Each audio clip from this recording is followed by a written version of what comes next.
The situation is spiraling fast. Just days ago, U.S. Treasury Secretary Scott Bessent demanded that global financial leaders start buying American assets. It wasn't a diplomatic appeal, it was a threat. Buy our debt, he warned, or face the consequences. But markets didn't flinch. The dollar has dropped over 10% since January, its steepest decline in 50 years. And it's not just the markets reacting. In April, foreign investors dumped $71 billion in U.S. bonds. China alone pulled $23 billion. On a single day, $15 billion flowed into gold.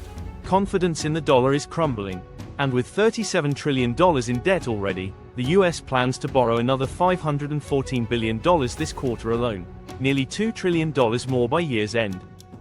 Still, Bessent insists everything is fine. But behind that message, the numbers tell a different story. Economic growth has flatlined at just 0.3%. Imports are down 19%. Apple alone is taking a $900 million hit from tariffs.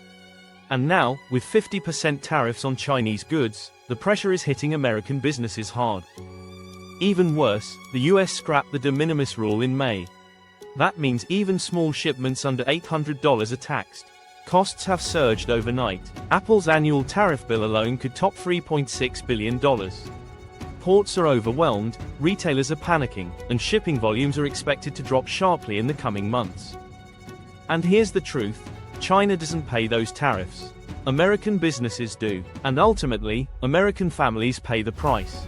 Fewer products, higher prices, shrinking profit margins. The U.S. Chamber of Commerce warns that tariffs on electronics, solar panels, and chemicals are slashing up to 40% of company profits.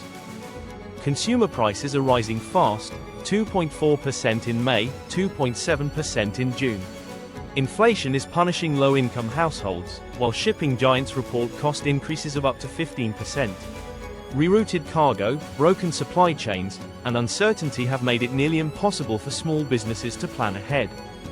And yet, Bessent talks about long-term resilience. But for many companies, this isn't about long-term strategy, it's about short-term survival. America's reliance on China runs deeper than it wants to admit.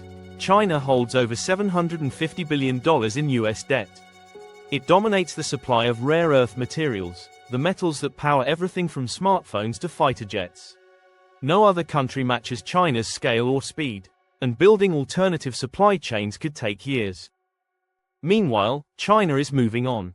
It's scaling back U.S. debt holdings and ramping up gold reserves, buying 244 tons in 2025 alone.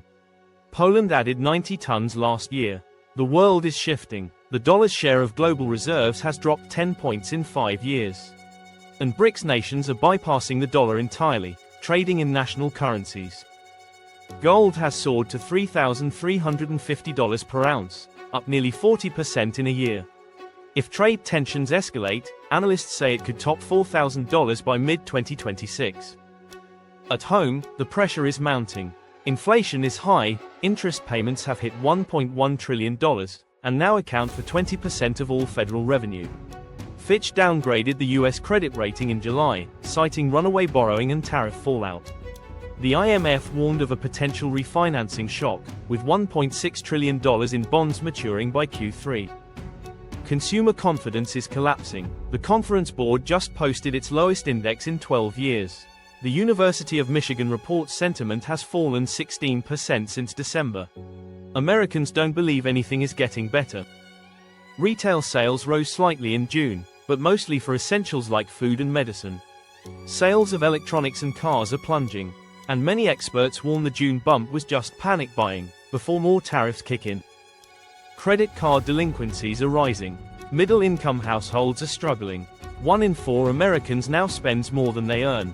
And while Wall Street downplays the risks, fear is quietly spreading across the economy. This isn't just market turbulence, it's a full-blown confidence crisis. The US can't keep borrowing like nothing's wrong. Foreign investors are backing away. Central banks are dumping dollars and buying gold. And if Washington doesn't change course soon, the debt bubble could burst, and no one will be ready for what comes next. This is the True State Report.